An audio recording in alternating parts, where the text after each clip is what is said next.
గమనించాలి. ఈ లోకంలో దేవుడు మనల్ని ఎలా చూస్తున్నారో సాతాను కూడా మనల్ని అలానే చూస్తాడు.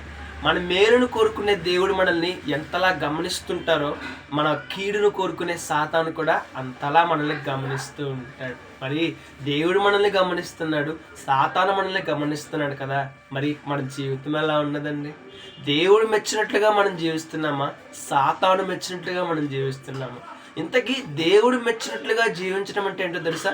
పరిశుద్ధంగా జీవించడం, నీతిగా జీవించడం, యథార్థంగా జీవించడం, దేవుడు కోరుకున్నట్లుగా యథార్థమైన జీవితాన్ని జీవించడం, దేవుడు కోరుకున్నట్లుగా నీతి కలిగిన జీవితాన్ని జీవించడం. అయితే సాతాను కోరుకునే జీవితం ఏంటి?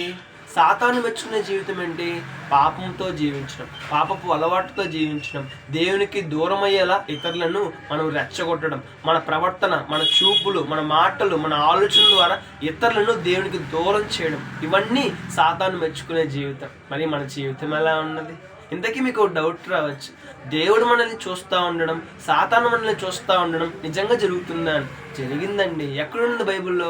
పరిశుద్ధ గ్రంథంలోని యోబు గ్రంథము 1వ అధ్యాయం 2వ అధ్యాయంలో ఉంటుంది. అక్కడ యోబును దేవుడు చూస్తుంటారు, సాతాను చూస్తూ ఉంటాడు. మరి దేవుడు మనల్ని చూస్తున్నానని చెప్తున్నాం కదా, మన జీవితం ఎలా ఉన్నది?